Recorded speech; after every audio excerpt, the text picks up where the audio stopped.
My daughter couldn't afford to fix her broken laptop. I secretly took it to get repaired as a surprise. When I went to collect it, the technician looked scared.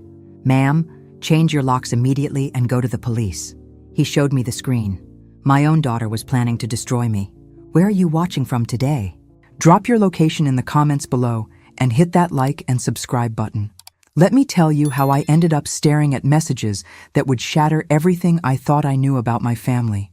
It started 3 months ago when Uncle Vernon's life insurance check arrived for $1 million. Yes, you heard that right, 1 million. Not exactly lottery money, but enough to change everything for a widow like me who'd been counting pennies since my husband died 8 years ago. Ashley was 25 and living with me in our small house in Mansfield, Ohio. When I showed her the check, her eyes lit up like Christmas morning. "Mom, we're rich! We can move to Los Angeles, get that car you've always wanted, live your dreams," she squealed, actually jumping up and down in our tiny kitchen. But I'd learned something about money in my 52 years on this planet. "Honey, $1 million isn't that much money these days. Better to save it. Earn interest, so we never struggle again like we did after your father passed." Ashley's face fell faster than a lead balloon. She nodded and said she understood, but I could see something calculated in her expression, like she was working out a different plan entirely. The girl had champagne tastes on a beer budget. Always had. Though now I wonder if that disappointment was as genuine as it seemed. Around that same time, I started going to Murphy's coffee shop on Elm Street during my lunch breaks from the elementary school, where I worked as a nurse. That's where I met David Harrison. Tall, dark hair, with just the right amount of gray at the temples, wearing work boots and a flannel shirt that looked expensive but not flashy. "First time I've seen you here," he said one Tuesday, sliding into the booth across from me without asking.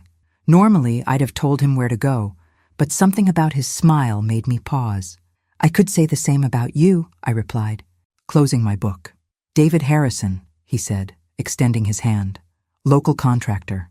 And you are?" "Claire Morrison, local school nurse who enjoys eating lunch in peace." He laughed, not the fake laugh men use when they're trying to impress you, but a real one. "Fair enough, but before I leave you to your peace, let me ask you something. What kind of books do you read?"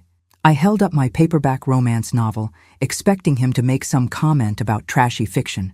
Instead, he nodded approvingly. "My grandmother read those, said they reminded her that love could still surprise you, even when you thought you'd figured everything out." And just like that, David Harrison had said exactly the right thing. Over the next few weeks, our coffee shop meetings became regular. He told me about his contracting business, how he'd moved to Ohio from Pennsylvania to start fresh after his divorce. I told him about Ashley, about my job, about how quiet the house felt since my husband passed. What I didn't tell him was about the inheritance. Call it cautious, but I'd learned that money changes how people see you, and I wanted to know if David liked Claire the school nurse, not Claire the widow with a windfall. 3 months into what I was starting to think might actually be a relationship, Ashley's laptop started acting up. The screen would flicker, programs would freeze, and she'd bang on it like that would help. Her 25th birthday was coming up, and I thought getting it fixed would be a nice surprise. "I'll take care of it," I told her when she left for her waitressing job at Denny's that morning. "Consider it an early birthday present." I drove to TechMend on Market Street, the same place that had fixed my computer 2 years ago when I spilled coffee on the keyboard. Jimmy, the owner, was maybe 23, but knew computers like my generation knew rotary phones. "Should be ready tomorrow," he said, taking Ashley's laptop. "Probably just needs a cleanup, and maybe some new software." The next day, I went back to pick it up. Jimmy was standing behind the counter, looking like he'd seen a ghost. When he spotted me walking in, he immediately came around the counter and guided me to a corner where no one else could hear. "Mrs. Morrison," he said, his voice barely above a whisper, "I need to show you something, but you're not going to like it." My heart started hammering. "What's wrong? Is the computer broken?" "No, ma'am, the computer's fine. It's what I found on it that's the problem." He led me to a workstation in the back and opened Ashley's laptop. I was cleaning up her files when I found these messages. I almost deleted them thinking they were spam, but then I realized what they were. The screen showed Ashley's email, and there it was in black and white. Messages between my daughter and someone identified as D. Harrison, with subject lines like payment schedule, and target information. I grabbed the edge of the desk to steady myself as Jimmy scrolled through the emails. They went back 2 months, right around the time I'd first met David at the coffee shop. Payment upon completion, $50,000, read one message from Ashley. She trusts people too easily. Lonely widow, been alone for 8 years. Inheritance worth $1 million. She mentioned interest in moving to warmer climate. Another message from David. Confirmed coffee shop contact established. Target is receptive to attention. Will proceed with courtship phase. Need more details about her interests, daily routine, emotional vulnerabilities. Ashley had responded with a detailed analysis of my life that read like a FBI profile. She knew I got up at 5:30 every morning, that I missed my husband most on Sunday evenings when we used to watch old movies together, that I was self-conscious about my gray hair but too practical to spend money on coloring it. But it was the final message that made my knees buckle. Once she's emotionally invested, convince her to put inheritance money into fake investment scheme. Standard elderly financial exploitation. She'll never suspect family involvement. Jimmy's voice seemed to come from very far away. Mrs. Morrison, you need to sit down. Should I call someone? That's when I realized I was hyperventilating. My own daughter had hired the man I was falling in love with to seduce and rob me. Every meaningful conversation, every gentle touch, every moment I'd thought we were building something real. It had all been choreographed by Ashley for $50,000. But as I sat in that computer repair shop, staring at the evidence of the most complete betrayal I could imagine, something interesting happened. Instead of falling apart, I felt something I hadn't experienced in years. Pure, cold rage. Not the hot anger that makes you do stupid things, but the calculating fury that makes you dangerous. Jimmy, I said, my voice steadier than I felt, I need you to print all of these emails. Every single one. Yes, ma'am? Should I call the police? I looked at the screen one more time, memorizing David's fake concern and Ashley's casual cruelty. Not yet. First, I'm going to give them exactly what they're asking for. But they had no idea what they'd just unleashed. 20 minutes later, I was sitting in my car outside TechMend with 43 pages of printed emails, feeling like I'd discovered my entire life was a lie. Which, I suppose, it was. Ashley, the daughter I'd raised alone after her father died when she was 17. The girl I'd worked double shifts to put through community college. The child who'd cried in my arms when boys broke her heart, who'd called me her best friend just last week. That girl had sold me out for $50,000. I drove home in a daze, the manila envelope of evidence on the passenger seat like a time bomb. Our little house on Maple Street looked exactly the same. Same peeling paint on the shutters. Same flower boxes I'd planted last spring. Same porch where Ashley and I had sat just yesterday planning what to make for dinner. But everything was different now. Ashley wouldn't be home for 3 hours. That gave me time to think, to plan, to figure out how to handle this without completely losing my mind. I made coffee, actual coffee, not the instant stuff I usually drank to save money, and spread the emails across my kitchen table. Reading them in chronological order was like watching a horror movie where you're the victim and you never see it coming. Ashley's first contact with David had been through some kind of online service. Not a dating site, but something much worse. A service that connected con artists with targets. Seeking contractor for elderly financial exploitation, Ashley had written. Target. Recently widowed, inherited $1 million, emotionally vulnerable, trusting nature. Prefer male contractor 40-50, experienced in romance scams. David had responded within hours with what looked like a resume for breaking hearts. 3 previous projects, all successful, all targeting women over 50 who'd recently inherited money. His specialty was the slow burn, establishing genuine emotional connection before transitioning to financial manipulation. But the detail that made my hands shake was Ashley's description of me. Mother extremely isolated since father's death, craves companionship, but suspicious of gold diggers. Suggest contractor pose as blue-collar worker, avoid appearing wealthy. She responds to protectiveness and genuine interest in her thoughts and opinions. Every conversation David and I had shared, every carefully chosen word, every moment I'd thought he was seeing the real me, Ashley had scripted it all. The kitchen timer went off, reminding me to take my blood pressure medication. Ironic, considering what this discovery was doing to my cardiovascular system. But as I swallowed the pill with a gulp of coffee, I realized something that surprised me. I wasn't broken. I was furious. For 8 years, I'd been Claire the grieving widow, Claire the struggling single mother, Claire who needed help. Well, those days were about to end. I picked up my phone and scrolled through my contacts until I found Marcus Webb, my husband's old business partner who'd become a lawyer after they sold their construction company. Marcus and I had stayed friendly over the years, mainly because he'd handled my husband's estate and always checked on me around the holidays. "Claire, good to hear from you. How are you holding up?" "Marcus, I need legal advice. How quickly can you meet me somewhere private?" His tone shifted immediately. "What's wrong? Are you in trouble?" "Not me, but someone's about to be." An hour later, I was sitting across from Marcus in a corner booth at Romano's, a restaurant 40 minutes outside of town where I was sure Ashley wouldn't spot us. Marcus listened without interrupting as I explained everything, occasionally asking clarifying questions, but mostly just taking notes in his careful lawyer handwriting. When I finished, he sat back and looked at me with something like admiration. "Claire, you know this is conspiracy to commit elder fraud, right? These emails are evidence of a federal crime." "I know, but I want to handle this my way first." "What do you mean?" I leaned forward, lowering my voice. "They think I'm a helpless old woman who'll hand over her money to the first man who pays attention to her. I want to show them exactly how wrong they are." Marcus's eyebrows went up. "That sounds like you're planning some kind of revenge." "Not revenge. Justice. There's a difference." He studied my face for a long moment. "What do you need from me?"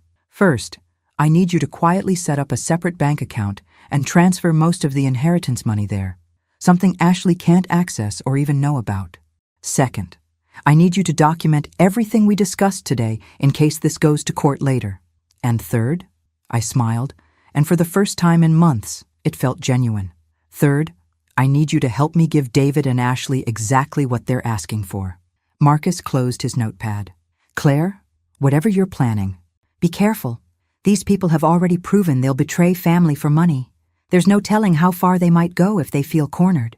"Marcus, they made one critical mistake." "What's that?" "They assumed I'd be easy to destroy because I've been grieving and struggling. But what they forgot is that I survived 8 years as a single mother, worked my way through nursing school at 42, and kept our family together when my husband was dying of cancer. I'm not fragile. I'm just done being underestimated." As I drove home, I thought about David and Ashley, probably texting each other right now, planning their next move in what they thought was a foolproof scheme. They had no idea that their target had just become their worst nightmare. Tonight, when Ashley came home from work, I'd act exactly like the trusting mother she'd been manipulating. Tomorrow, I'd continue my coffee dates with David, playing the role of the lonely widow falling for his carefully crafted charm. But while they thought they were playing me, I'd be orchestrating the most satisfying downfall imaginable. After all, they'd taught me something valuable in those emails. Sometimes the best revenge isn't getting even. It's being smarter than the people who think they're smarter than you. And I was about to prove just how smart a supposedly helpless 52-year-old school nurse could be. "Mine." Ashley bounced through the front door at 6:45, still wearing her Denny's uniform and smelling like coffee and pancake syrup. "Mom, how was your day?" she called out, dropping her purse on the kitchen counter exactly like she had every day for the past 3 months. Except now I knew she was checking to see if I'd discovered anything, looking for signs that her perfect plan might be falling apart. "Fine, honey. Oh, I picked up your laptop today. It's on your dresser." I kept my voice light, casual, like I was discussing the weather instead of covering up the fact that I'd just discovered my daughter's plan to destroy my life. Ashley's face lit up with what I used to think was genuine gratitude. Now I recognized it as relief that her communication channel with David was restored. "You're the best, Mom. I've got so much schoolwork to catch up on." Schoolwork. That was rich. According to the emails, Ashley had dropped out of community college 8 months ago and had been lying about it ever since. Another detail I'd missed while trying to be the supportive mother. "How was work?" I asked, setting 2 plates on the table for the dinner I'd already prepared. "Busy. Tips were good, though." She sat down and immediately started talking about difficult customers and kitchen drama, the same routine we'd fallen into months ago. But now I could see it for what it was. A performance designed to maintain the fiction that she was just a struggling young woman trying to make her way in the world. Every detail was calculated. The complaints about money to reinforce why she'd need financial help. The stories about difficult bosses to generate my sympathy. Even the way she'd started asking about my day, showing interest in my life, had been part of gathering intelligence for David. My phone buzzed with a text message. David, right on schedule. Had a great time at coffee today. Would you like to have dinner Friday? I know a quiet place in Ashland. I showed Ashley the message, watching her face carefully. What do you think? Is it too soon to have dinner with him? Ashley's eyes flickered with what I now recognized as calculation. Mom, you deserve to be happy. David seems really nice, and you've been alone for so long. I think you should go. Nice. The man who was planning to steal my inheritance was nice. You don't think I'm being foolish? Dating at my age? Mom, you're only 52. Lots of people find love later in life. Besides, she paused, and I could practically see her deciding how much enthusiasm to show. You've been different since you started talking to him, happier. That part was actually true. I had been happier because I'd thought someone might actually care about me for who I was rather than what I could provide. The irony would have been funny if it wasn't so devastating. After dinner, Ashley disappeared to her room with her laptop, probably reporting to David about my reaction to his dinner invitation. I cleaned the kitchen slowly, thinking about how many conversations we'd had standing in this exact spot where she'd been gathering information to help him manipulate me. Around 9 p.m., I knocked on her door. Ashley, can we talk for a minute? Sure, Mom. Come in. She was sitting on her bed with the laptop open, probably in the middle of typing another message to David. When I entered, she quickly minimized whatever she'd been working on. I wanted to talk to you about the inheritance money, I said, sitting on the edge of her bed. I've been thinking about what you said about living our dreams. Her attention sharpened immediately. Really? Maybe you were right. Maybe I have been too cautious. I've spent 8 years just surviving, and here I have this opportunity to actually live. Ashley's excitement seemed genuine, which made this conversation even more surreal. What are you thinking? Well, David mentioned that he sometimes invests in real estate projects. Flipping houses, that sort of thing. He said there's good money in it if you know what you're doing. I watched Ashley's face carefully.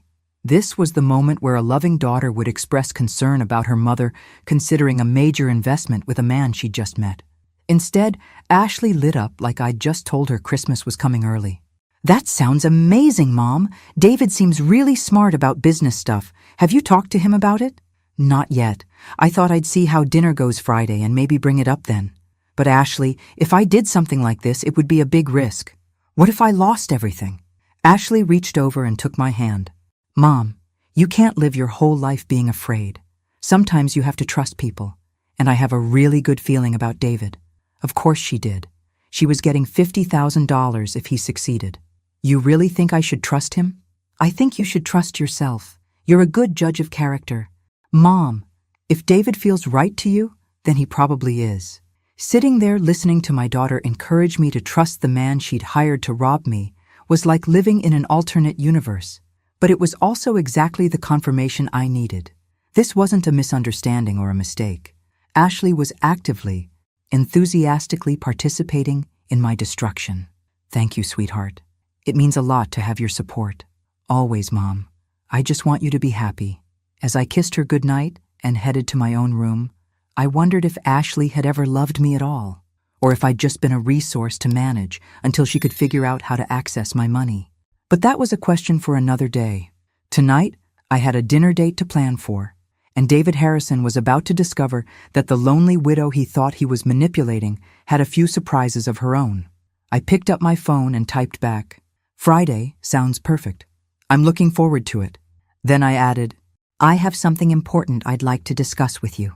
Because I did. I was going to give David exactly what he was asking for. The question was whether he'd realize it was actually a trap until it was too late. Probably not. After all, according to Ashley's emails, I was just a trusting old woman who was easy to manipulate. They were about to learn exactly how wrong they were. Friday evening, I stood in front of my bedroom mirror, applying lipstick and wondering if this was how undercover agents felt before a dangerous mission. I'd chosen a blue dress that Ashley had always said brought out my eyes, paired with the pearl earrings my husband had given me for our anniversary.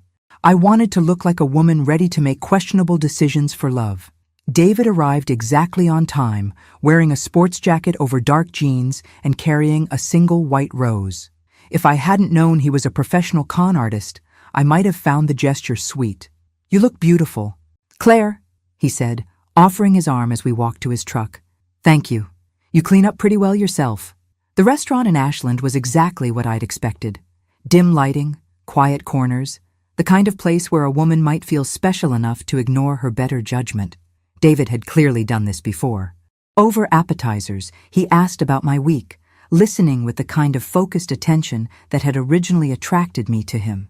He remembered details from previous conversations, asked follow-up questions about things I'd mentioned casually, made me feel like my thoughts and opinions mattered. It was masterfully done. If I hadn't known it was all an act, I would have been completely charmed. "Ashley mentioned you've been thinking about making some changes in your life," he said as our main courses arrived. I nearly choked on my wine. Of course Ashley had coached him on how to bring up the subject. "Did she? What kind of changes?" "She said you might be ready to take some risks. Try new things." "That's admirable, Claire. A lot of people get stuck in routines as they get older." "Well, I have been thinking about that inheritance money from my uncle. Maybe Ashley's right that I've been too conservative with it." David's eyes sharpened slightly, though his expression remained casually interested. "Inheritance money can be a blessing or a curse, depending on how you handle it." "What do you mean?" "A lot of people either stuff it in savings accounts where inflation eats it up, or they blow it on things that don't create lasting value. The smart move is to make it work for you." Here we go, I thought. "So, time for the sales pitch. I've done pretty well with real estate investments over the years," David continued. "Nothing flashy, just buying properties, fixing them up, selling them for a profit. It's steady money if you know what you're doing." "That sounds complicated." "Not really. The hard part is having enough capital to get started. Most people don't have the liquid cash needed to move quickly when good deals come up." I took a sip of wine and tried to look thoughtful. "How much money are we talking about?" "Depends on the project. But the opportunities I'm looking at right now would need someone with at least, maybe 800,000 in available funds." 800,000. Leaving me with just enough inheritance to feel secure while he and Ashley disappeared with the bulk of it. They'd even calculated how much to leave me so I wouldn't immediately panic about being wiped out. "That's a lot of money, David." "It is. But Claire, can I be honest with you about something?" I nodded, preparing for whatever manipulation tactic came next. "I've been thinking about you a lot lately. About us. I know we haven't known each other long, but there's something here, isn't there? Something real?" If I hadn't read the emails, I might have melted right there in my chair. David was looking at me with such apparent sincerity, such warmth, that it was easy to see how women fell for this act. "I think so," I said softly. "The thing is, I've been burned before. My ex-wife, she wasn't interested in building anything together. She wanted the benefits of my hard work without contributing anything herself. So when I meet someone like you, someone with intelligence and resources of her own, it feels like maybe we could be real partners." Partners. That was the hook. Not just romance, but partnership. A woman my age, after 8 years alone, would be desperate for someone to share decisions with, to feel like part of a team again. Partners how? In everything. Life, maybe business, if the right opportunity came along. "Claire, I don't need your money. I've done fine on my own. But if we were going to build something together," he let the sentence hang there, letting me draw my own conclusions. Brilliant, really. He wasn't asking for anything.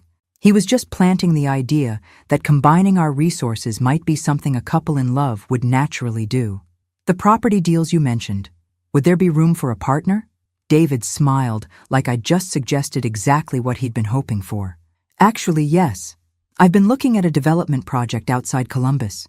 Buying distressed properties, renovating them, selling them to young families. It's the kind of thing that requires more capital than I have access to, but the profit potential is substantial." "How substantial?" "Conservative estimate? A return of 30 to 40% within 18 months.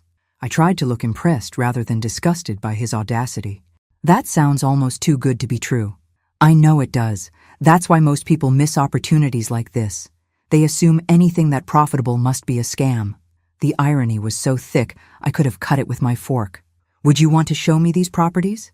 I mean, if I was seriously considering something like this? Absolutely. In fact, there's a deadline coming up. The seller needs a commitment by next Friday, or he's moving on to other buyers. Of course there was a deadline. There always was in cons like this. Create urgency so the mark doesn't have time to think or ask too many questions. Next Friday? That's awfully fast. David reached across the table and covered my hand with his. Claire, I understand if you need more time. This is a big decision, and I don't want you to feel pressured. But I also don't want you to miss out on something that could change your life. Our life, he probably meant to say. After all, we were partners now. Let me think about it over the weekend, I said. Maybe we could drive out and look at the properties Monday? Perfect. I think you're going to be excited when you see the potential. As David drove me home, chattering about renovation costs and market trends, I thought about how Ashley was probably sitting in her room right now, updating him via text about my mood and reactions. Maybe even giving him real-time coaching on what to say next. When we pulled into my driveway, David walked me to the door like a perfect gentleman. I had a wonderful time tonight, Claire. So did I.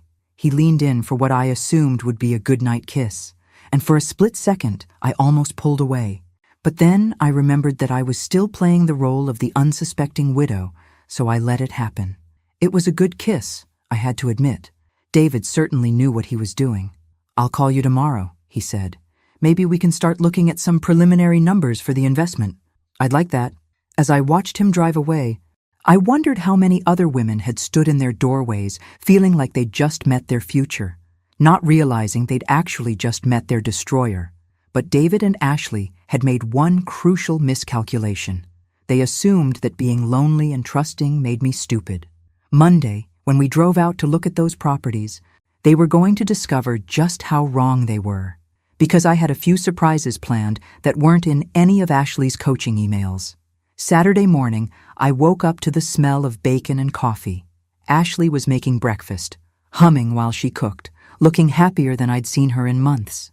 "Morning, Mom. How was your date?" "Wonderful," I said, accepting the plate she handed me. "David's really something special. I can tell. You're practically glowing." If only she knew what I was really glowing about. It wasn't romance, it was the anticipation of justice. "Ashley, can I ask you something?" "Of course. Do you think I'm being smart about this?" "Dating David, I mean.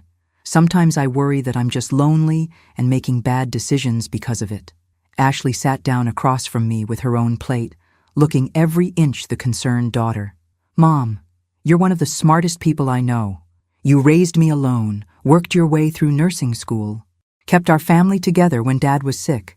Why would you suddenly become stupid about men?" "Because my own daughter taught me to be," I thought, but didn't say. "I just don't want to be one of those women who gets taken advantage of by some smooth-talking man." David doesn't seem like that kind of guy at all. He's got his own business, his own money. What would he want from you except companionship? The question hung in the air between us. Ashley asked it with such apparent innocence that for a moment I wondered if I'd imagined the whole thing. Maybe there was some explanation for those emails that didn't involve my daughter selling me out.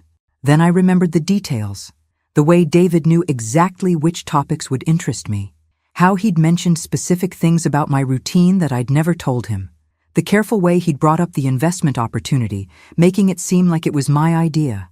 "You're probably right," I said. "I'm overthinking things. You deserve to be happy. Mom, after everything you've been through, you deserve someone who treats you well." After breakfast, Ashley disappeared to study at the library, which I now knew meant meeting David to coordinate their next move. That gave me the perfect opportunity to drive to Marcus's office and update him on last night's dinner. "So he's going for the classic romance scam," Marcus said after I'd filled him in.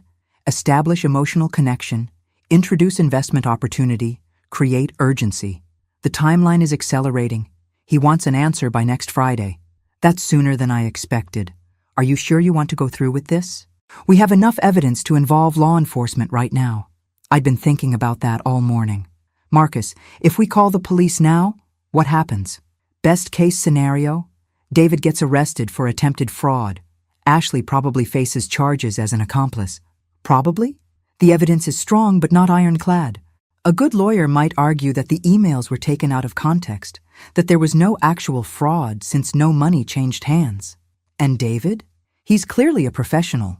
His lawyer would claim it was all a misunderstanding, that he genuinely cared about you, and the investment opportunity was legitimate. I thought about that for a moment. So they might walk away with nothing more than legal fees and embarrassment. It's possible. The justice system doesn't always deliver justice, Claire. Then we stick with the plan. But I want you to make some changes to the setup. For the next hour, Marcus and I refined the details of what we were calling Operation Turnabout. By the time I left his office, I felt like a general preparing for battle rather than a victim preparing to be scammed. Monday morning came gray and drizzly, perfect weather for looking at distressed properties. David picked me up at 10 a.m. sharp, wearing work clothes and carrying a clipboard like he was conducting legitimate business. "Ready to see your future?" he asked, kissing my cheek as I got into his truck. "I'm nervous," I said, which was actually true. Not about the fake investment, but about pulling off my own performance. That's normal. Big decisions should make you nervous. It means you're taking them seriously. The first property was a 2-story house in a neighborhood that had seen better days. David walked me through it like a professional contractor, pointing out structural issues that would need to be addressed, discussing renovation costs and timeline. It was impressive, actually. If he wasn't a con artist, he'd probably make a decent contractor.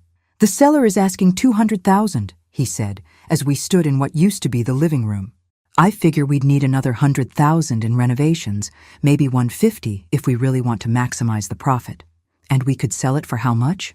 Comparable houses in this neighborhood, after renovation, are going for $450,000 to $500,000. So we're looking at a profit of around $200,000 on this property alone. That's incredible. And this is just one of 6 properties in the package deal. 6 properties. The numbers were getting bigger, which meant the hook was getting deeper. We spent 3 hours looking at houses, crunching numbers, discussing renovation timelines. David knew his business. I'd give him that. If any of it had been real, it might have been a solid investment. But the tell was in the details he couldn't fake. When I asked about permits and inspections, he was vague. When I inquired about title searches and legal documentation, he deflected to discussions about profit potential. When I mentioned wanting to have the properties appraised independently, he explained why that would be unnecessary given the seller's timeline. Classic con artist behavior. Rush the mark past the practical details and focus on the emotional appeal of the opportunity. By the time we finished the tour, David was clearly confident that he had me hooked. We stopped for lunch at a diner outside town, and he pulled out a folder of documents that looked impressively official. "I've prepared a preliminary partnership agreement," he said, sliding papers across the table. "Nothing binding, just outlining how we'd structure the investment and profit sharing." I scanned the documents, noting how they were designed to look legitimate while being completely meaningless. Lots of legal-sounding language that actually committed David to nothing while giving him access to my money. This looks complicated. It always does at first, but it's really just protecting both of us. Your investment is secured by the properties themselves, so there's no risk of losing your money. Except for the part where the properties didn't exist, and my money would disappear into accounts I'd never be able to trace. "David, can I ask you something?" "Anything."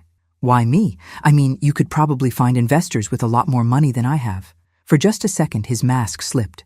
I saw him calculating how to answer, probably trying to remember what Ashley had told him about my insecurities. "Claire, this isn't just about the money. Yes, your inheritance gives us the capital we need to make this work. But I want to build something with you. Not just a business partnership, but a life partnership. I've been alone for 3 years since my divorce, and I never thought I'd find someone I could trust with both my heart and my future." It was a beautiful speech, probably the same one he'd given to his previous 3 victims. "I want to do this," I said, meeting his eyes directly. "I want to be partners with you." David's smile was radiant. "Really? Really? When do we start?" "I'll call the seller tonight. Tell him we're ready to move forward. You'll need to have the funds available by Friday for the closing." $800,000? That's right. I know it's a lot of money, but Claire, This is going to change everything for us. As we drove back to my house, David chattering excitedly about our future together, I thought about how Ashley was probably bouncing off the walls right now, counting her $50,000 payday. They both thought they'd won. But what they didn't know was that while they'd been teaching me about deception and betrayal, I'd been learning some lessons of my own, and their education was about to begin in the most unpleasant way possible. Friday couldn't come soon enough. Tuesday morning, I called the bank and asked to speak with Janet Morrison, the investment advisor I'd been working with since I received the inheritance.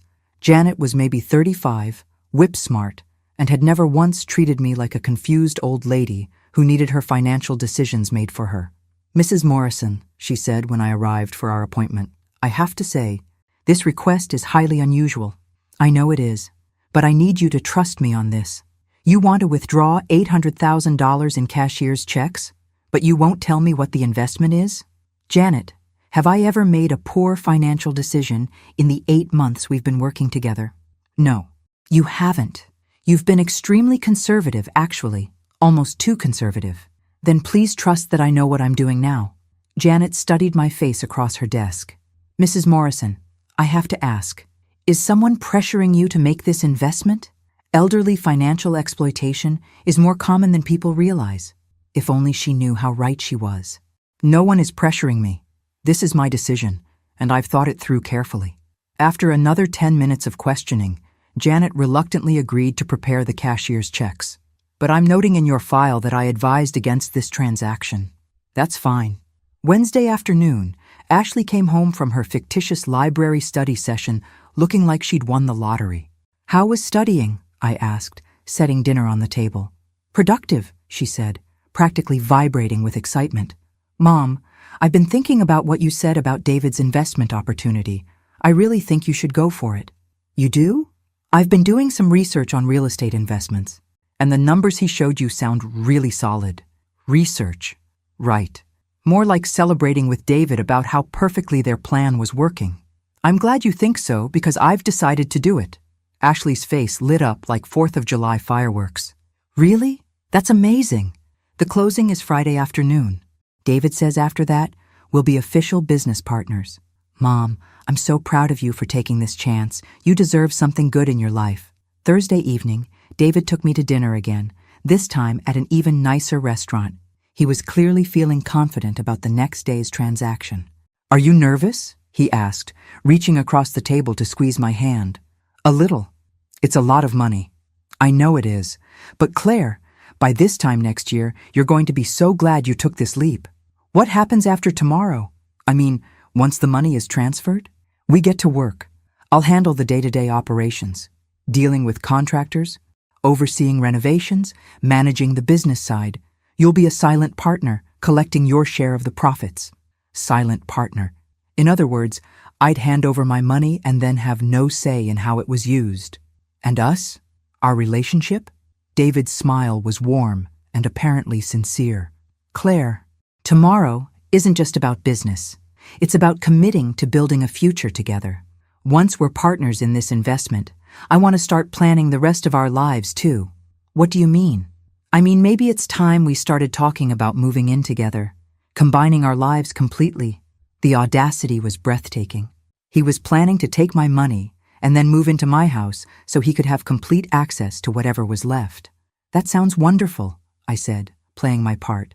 "I'd like that very much." Friday morning dawned bright and clear, like the universe was highlighting the irony of what was about to happen.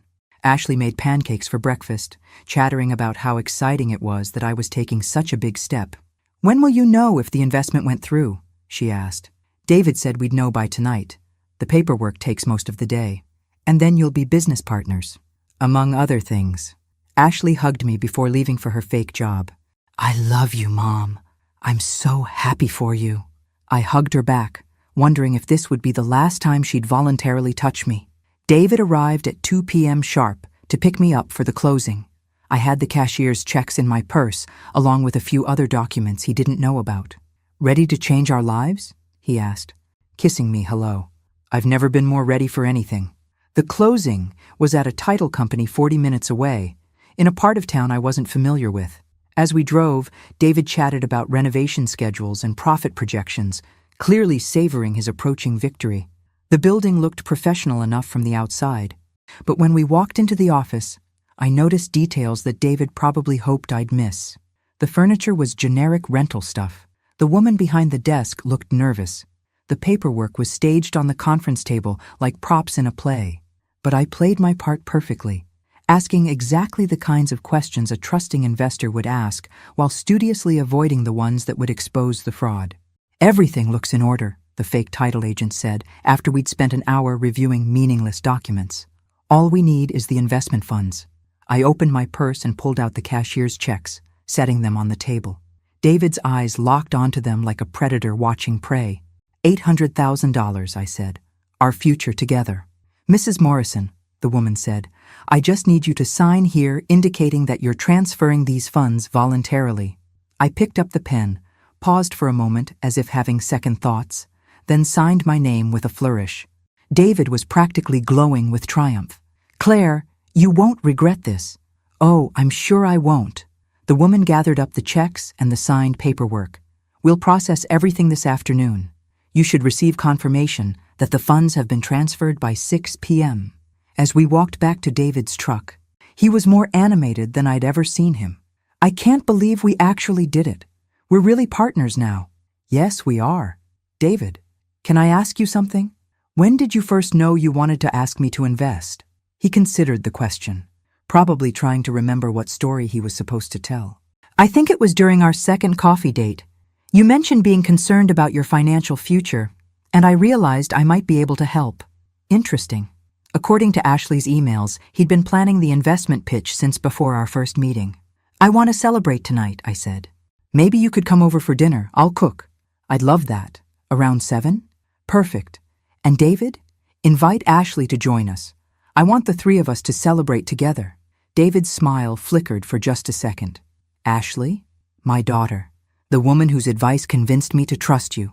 I was looking forward to that dinner more than David could possibly imagine, because it was going to be the last meal they ever shared as co-conspirators. At 6:47 p.m., my phone rang. David's name lit up the screen, and I could practically hear the excitement in his voice before I even answered. "Claire, the transfer went through perfectly. We're officially partners." "That's wonderful news," I said, stirring the sauce for the pasta dinner I'd prepared. "I can't wait to celebrate. I'm bringing champagne. We've got a lot to toast tonight." Yes, we certainly did. Ashley arrived home at 6:55, still wearing her Denny's uniform, but moving with barely contained energy. She hugged me tighter than usual, and I wondered if it was guilt or excitement driving the extra affection. "How did everything go today?" she asked. "Perfectly. David will be here in a few minutes to celebrate." "This is so exciting, Mom. You're going to be rich." If only she knew how right she was. David arrived exactly at 7, carrying a bottle of expensive champagne and wearing a suit instead of his usual casual clothes. He looked like a man who'd just pulled off the crime of the century, which I supposed he thought he had. "Ashley," he said, when he saw my daughter, embracing her like an old friend. "Your mom told me you encouraged her to take this investment opportunity." "That's quite a daughter you have there, Claire." Ashley beamed at the praise. "I just want Mom to be happy." We sat down to dinner like any normal family celebrating good news. David opened the champagne and proposed a toast. "To new partnerships," he said, raising his glass. "And to the courage to take chances on the future." "To trust," I added, clinking my glass against his. "And to getting exactly what you deserve." Throughout dinner, David regaled us with stories about his previous real estate successes, probably none of them true. Ashley hung on his every word, asking intelligent questions and making supportive comments. They played their parts beautifully. If I hadn't known better, I might have thought David actually cared about me, and Ashley was genuinely happy for my good fortune. Around 8:30, as I was serving dessert, my phone rang. Marcus's name appeared on the screen. "Excuse me," I said, stepping into the kitchen to answer. "Marcus, is everything ready?" "Everything's in place." "Are you sure about the timing?" "Perfect timing. Give me 2 minutes." I returned to the dining room, where David and Ashley were chatting quietly. They looked up expectantly when I rejoined them. "That was my lawyer," I said. He had some news about the investment. David's face changed instantly. Your lawyer? Why would your lawyer be calling about our investment? Because I asked him to look into it. David, I hope you don't mind, but before I committed $800,000, I wanted some legal advice. The color drained from David's face. Ashley looked confused, glancing between us like she was missing something important. What kind of legal advice? David asked carefully. Well, Marcus ran background checks on the title company, verified the property ownership records, that sort of thing. Standard due diligence for any major investment. David was gripping his champagne glass so tightly I thought it might shatter. And what did he find? Some very interesting information. For instance, did you know that the title company we went to today doesn't actually exist? The business license is fake, the office is rented under an assumed name, and the woman who processed our paperwork isn't a licensed title agent. Ashley's face went pale. Mom, what are you talking about? I'm talking about the fact that your boyfriend here just stole $800,000 from me. David stood up abruptly, nearly knocking over his chair. Claire, I think there's been some misunderstanding. Let me make some calls, figure out what went wrong. Sit down. David. Something in my voice must have warned him because he slowly sank back into his chair. There's no misunderstanding. You see, I've known about your little scheme for almost a week now. Ashley found her voice. Mom, what scheme? I don't understand what's happening. I walked to the kitchen counter and returned with the manila envelope I'd picked up from TechMen 6 days ago. Maybe these will help clarify things. I dumped the 43 pages of printed emails onto the dining room table. Ashley's face went white as she recognized her own words staring back at her. You know, Ashley, I always wondered how David knew so much about me, how he seemed to understand exactly what I needed to hear, how he knew which emotional buttons to push. It's amazing what a daughter can teach a con artist about her own mother. David was staring at the emails like they were evidence at his own murder trial, which, in a way, they were. Payment upon completion, $50,000, I read aloud from one of Ashley's messages. Target is receptive to attention. We'll proceed with courtship phase. Ashley's mouth opened and closed, like a fish gasping for air. Mom, I can explain. Can you? Can you explain why you sold me out for $50,000? Can you explain why you helped a stranger plan to destroy my life? It wasn't supposed to hurt you, Ashley whispered. David said the investment was real, that you'd make money. David said a lot of things, most of them lies. David finally found his voice. Claire, let's all just calm down and discuss this rationally. Oh, we're going to discuss it. But first, let me tell you what really happened to your $800,000. I pulled out my phone and showed them a bank statement. You see, the cashier's checks I gave you today were real. $800,000 was actually transferred, but not to your fake investment account. David leaned forward, studying the screen. Where did it go? To the Ohio Attorney General's office, specifically to their Elder Fraud Task Force. Along with copies of all these emails, recordings of our conversations, and video evidence of today's fraudulent closing. The silence in the room was deafening. You recorded our conversations? David asked. I recorded everything. Every date, every phone call, every loving word you said while planning to rob me. And Ashley, I have 6 days of audio from this house, including some very interesting phone calls you made to David when you thought I was at work. Ashley started crying. Not the pretty tears she used for manipulation, but ugly, desperate sobs. Mom, please, I'm sorry. I made a mistake. A mistake? Ashley, you conspired to commit elder fraud against your own mother. That's not a mistake. That's a crime. David stood up again, this time with purpose. I'm leaving. No, you're not. As if on cue, there was a loud knock at the front door. Through the window, we could see the unmistakable silhouette of police officers. You see, David, I didn't just give the evidence to the Attorney General. I also provided it to local law enforcement. They've been watching this house for the past hour, waiting for my signal. David sank back into his chair, finally understanding that he'd been completely outmaneuvered.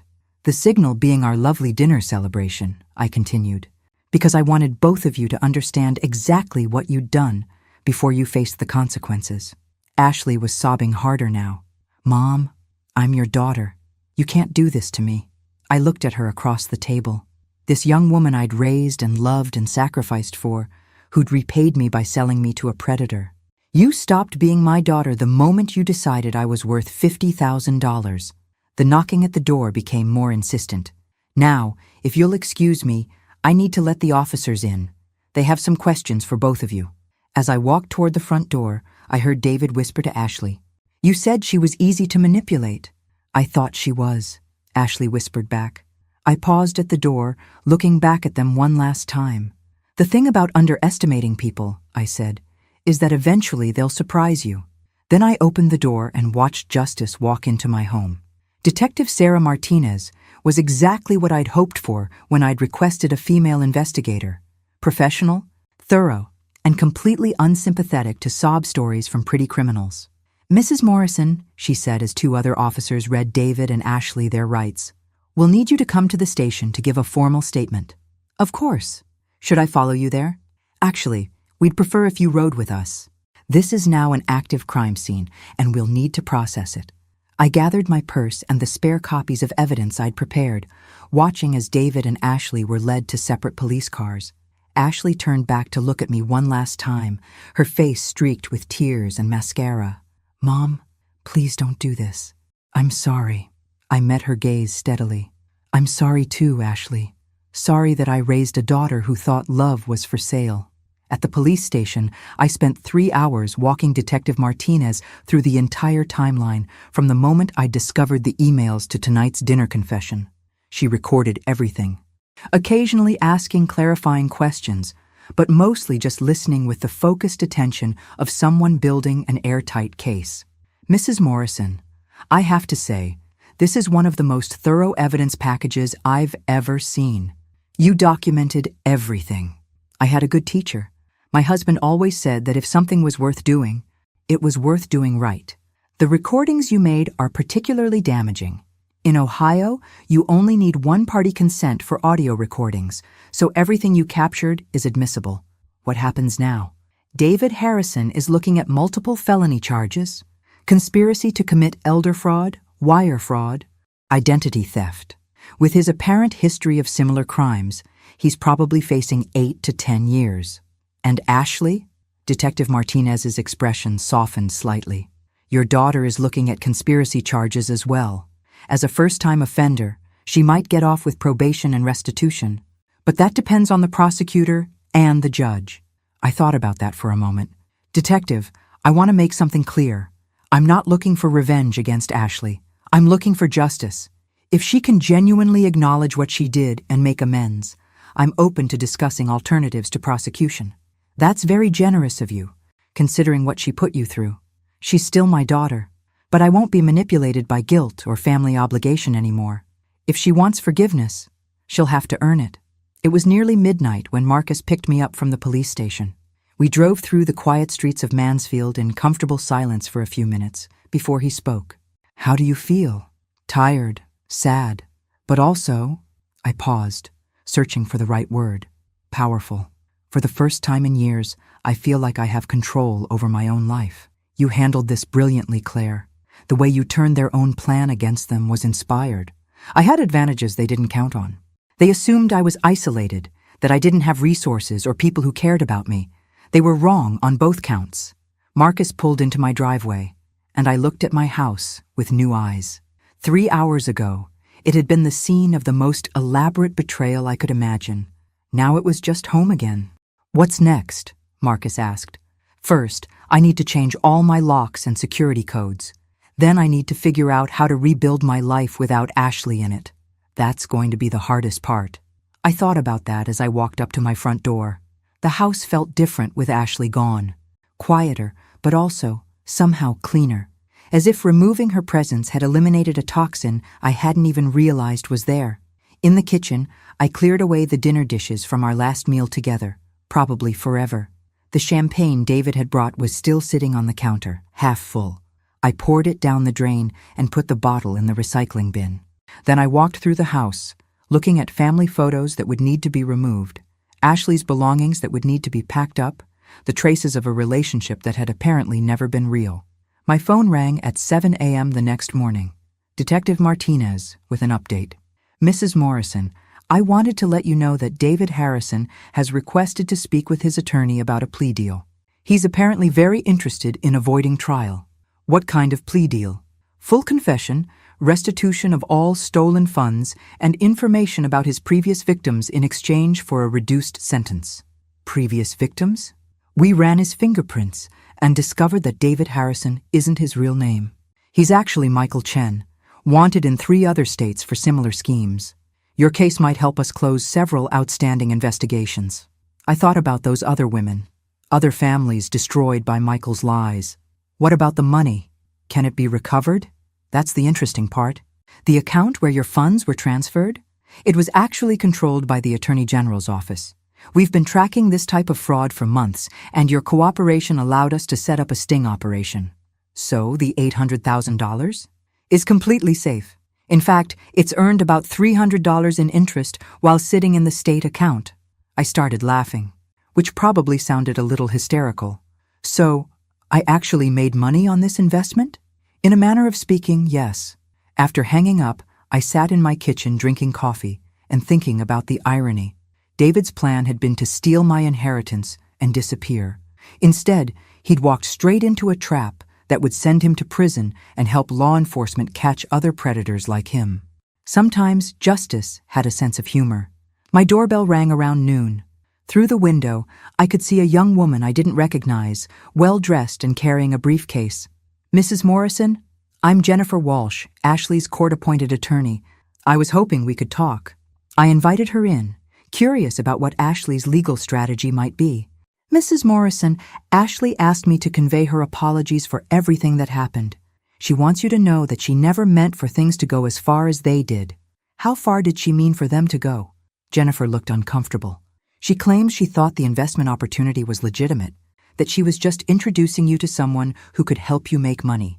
Ms. Walsh, I have recordings of Ashley coaching David on my emotional vulnerabilities, my daily routine, and the specific phrases that would manipulate me most effectively.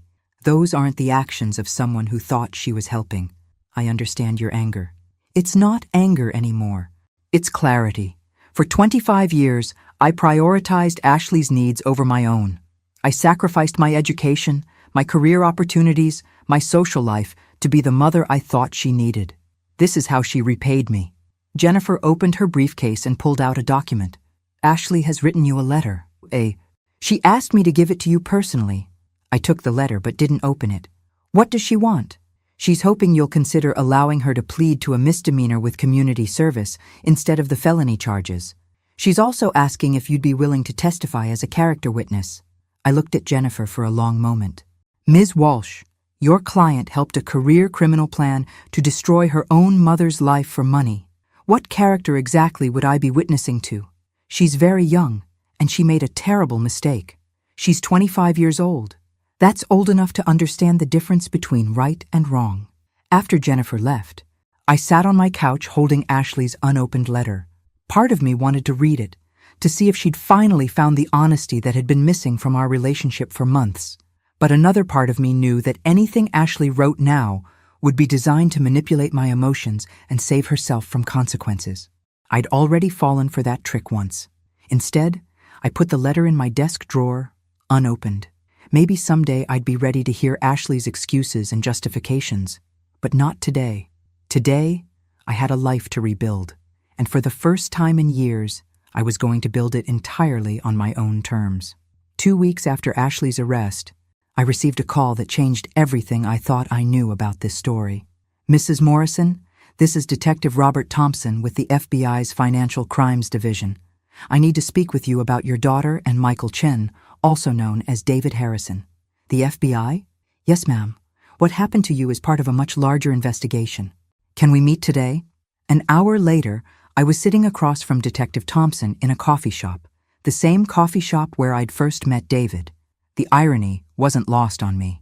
Mrs. Morrison, how much did you know about Ashley's financial situation before this incident?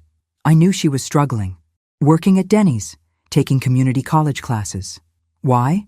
Detective Thompson opened a folder thick with documents. Ashley wasn't taking classes. She dropped out 8 months ago, and her financial situation wasn't struggling. It was desperate. He slid a bank statement across the table. Gambling debts. $67,000 owed to some very dangerous people. I stared at the numbers, trying to process what I was seeing. Gambling debts. Online poker, sports betting, casino debts in 3 different states. Ashley was in serious trouble, the kind that gets people hurt if they don't pay up quickly. But she never said anything about gambling, because she was in over her head and terrified. Mrs. Morrison, Ashley didn't contact Michael Chen to steal your inheritance for spending money. She contacted him because she was afraid for her life. The coffee shop suddenly felt too small, too crowded. That doesn't excuse what she did. No, it doesn't. But it explains it, and it changes the legal situation considerably. Detective Thompson pulled out another document. Michael Chen isn't just a romance scammer. He runs a sophisticated criminal organization that preys on desperate people, forcing them to target their own families. Ashley wasn't his partner. She was his victim, too. I thought back to all those conversations Ashley and I had shared, the way she'd encouraged me to trust David, the enthusiasm she'd shown for the investment opportunity.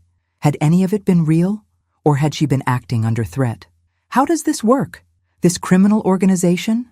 Chen identifies people in desperate financial situations, usually through online gambling sites or loan companies. He offers to help them solve their money problems in exchange for access to wealthy family members.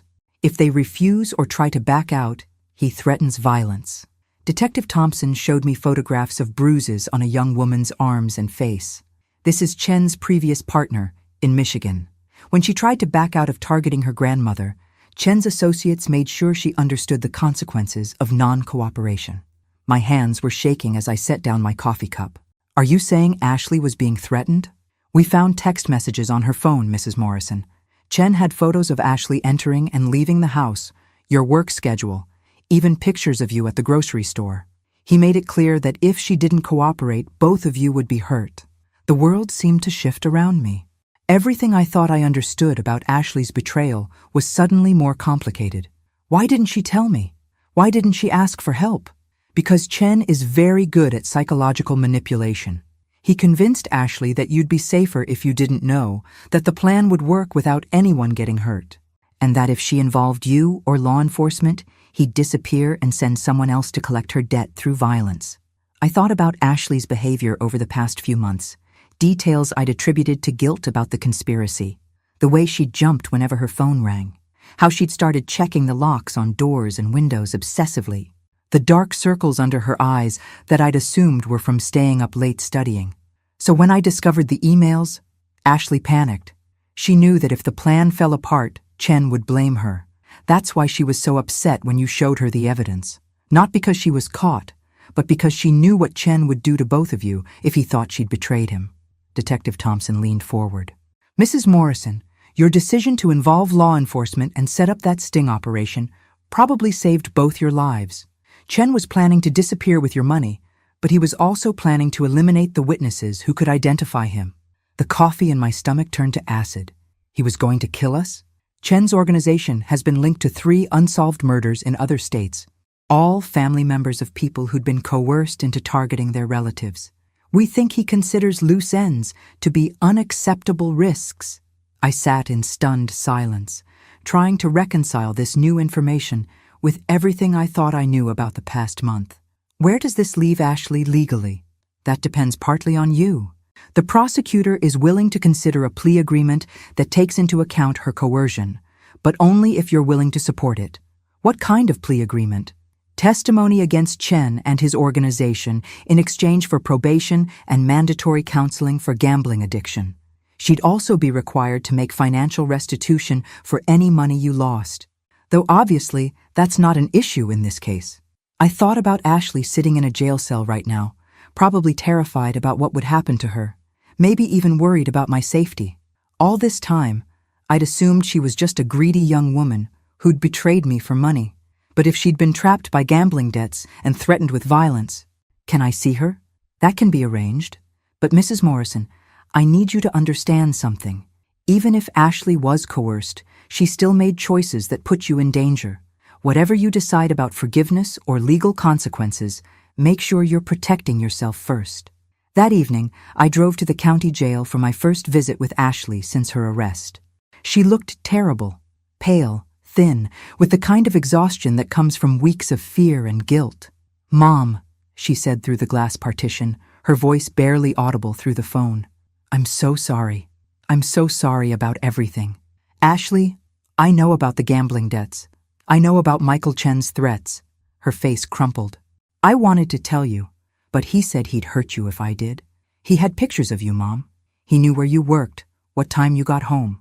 He said if I didn't help him, he'd find another way to get to you, and it wouldn't be as gentle. Why didn't you just ask me for help with the debts? $67,000? Mom, that's more money than we've ever had, and it would have ruined everything. Your inheritance, your future, your opinion of me. I thought if I could just help Chen get some of the money, pay off the debt, then everything would go back to normal and you'd never have to know." I looked at my daughter through the reinforced glass and saw not the calculating criminal I'd imagined, but a terrified young woman who'd made terrible choices while trying to protect the people she loved. "Ashley, what you did was still wrong. Even if you were threatened, you put me in danger. I know, and I'll spend the rest of my life trying to make up for it. The FBI says Chen was planning to kill us both after taking the money." Ashley's face went white. "He said no one would get hurt. He promised. Criminals lie, Ashley. That's what makes them criminals." We sat in silence for a moment, both of us probably thinking about how close we'd come to a very different ending to this story. "What happens now?" Ashley asked. "Now you're going to testify against Chen and help the FBI stop him from doing this to other families. And you're going to get help for your gambling addiction. And us? Is there still an us?"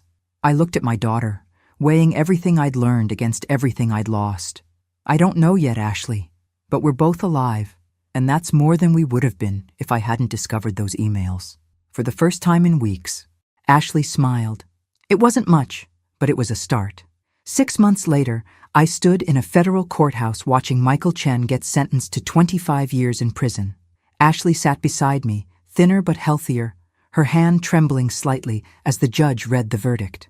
"The defendant systematically targeted vulnerable individuals and their families," Judge Williams said, looking directly at Chen. "This organization destroyed lives, stole life savings, and in some cases, committed murder to cover their tracks. The sentence reflects the gravity of these crimes and the need to protect society from individuals who prey on families in crisis." Chen showed no emotion as he was led away in handcuffs. But I felt something I hadn't experienced in months: complete closure. After the sentencing, Ashley and I walked out of the courthouse together. The FBI investigation had uncovered 12 other families victimized by Chen's organization, with financial losses totaling over $4 million. Ashley's testimony had been crucial in securing convictions against Chen and 6 of his associates. "Mom," Ashley said as we reached my car, "can I ask you something?" "Of course. Do you think you'll ever be able to forgive me? Really forgive me, not just legally but personally?" I'd been thinking about that question for months, ever since I'd learned the full scope of what had happened to us. "Ashley, I forgave you the day I learned about the threats against our lives. What you did was wrong, but you were trapped in an impossible situation by a professional criminal. But I still betrayed your trust. Yes, you did, and it's going to take time to rebuild that trust. But we have time now, which we wouldn't have had if Chen's plan had succeeded." Ashley nodded, tears starting to form in her eyes. "I've been going to Gamblers Anonymous meetings 3 times a week, and I'm starting community college again in the fall, for real this time." "That's good. How are you paying for it?"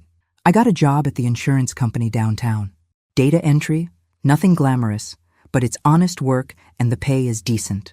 We drove home in comfortable silence, something that had taken months to achieve. The house felt different now, lighter somehow. I'd redecorated Ashley's room and converted half of it into a home office where I'd started doing freelance medical consulting work. Having a purpose beyond survival had been crucial to my healing process. "Mom, can I tell you something else?" "Always. When I was planning to help Chen steal from you, I told myself it was just money, that you'd still have enough to be comfortable, and I'd pay you back somehow, and eventually it would all work out. But sitting in that jail cell, I realized something." "What's that?" "It was never about the money. It was about violating your trust and treating you like you were just a resource instead of my mother. That's what I'm really sorry for." I pulled into our driveway and turned off the engine. "Ashley, your father died when you were 17. From that day until this one, every major decision I've made has been about protecting and providing for you. Sometimes I wonder if I protected you so much that you never learned to handle real problems on your own. You think this is your fault? I think we both made mistakes. You made terrible choices when you were in trouble, but I enabled those choices by never teaching you that actions have consequences. So where does that leave us? I looked at our house, the home I'd nearly lost due to my daughter's desperation and a criminal's manipulation. It leaves us with a chance to build a relationship based on honesty instead of dependency. You're 25 years old, Ashley. It's time for both of us to learn who you are when you're not relying on me to solve your problems.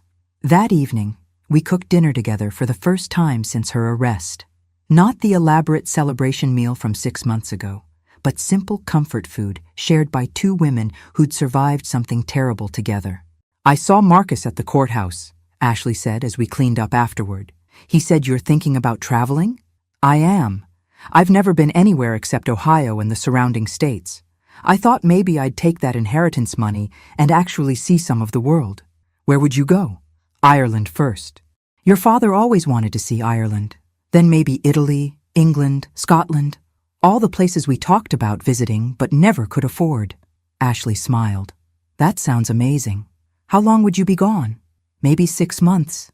Long enough to figure out who I am when I'm not defined by other people's needs. And when you come back? I thought about that question. When I come back, we'll see where we both are.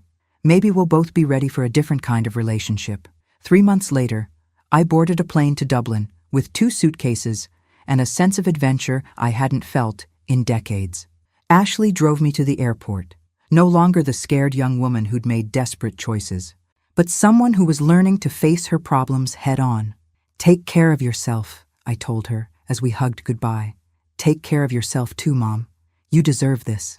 As the plane lifted off, I looked down at Ohio getting smaller below me and thought about everything that had led to this moment. Ashley's betrayal had nearly destroyed me, but it had also forced me to discover strengths I didn't know I possessed. I'd learned to trust my instincts instead of ignoring red flags for the sake of politeness. I'd learned that family relationships require mutual respect, not just unconditional love. Most importantly, I'd learned that at 52, my life was far from over. 6 hours later, I was standing in the Dublin airport, surrounded by accents I'd only heard in movies, holding a map of a city I'd never seen, completely on my own, for the first time in 30 years. It was terrifying and exhilarating and exactly what I needed. My phone buzzed with a text from Ashley. "Safe travels, Mom. Thank you for teaching me that it's never too late to start over." I smiled and put the phone away. She was right about starting over, but she'd gotten one thing wrong. I wasn't starting over. I was finally starting to live, and that was worth more than any inheritance could ever be. If to the end.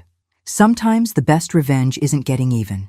It's becoming everything your enemies never thought you could be. Sometimes the greatest betrayal leads to the greatest liberation. And sometimes the people who try to destroy you end up giving you exactly what you need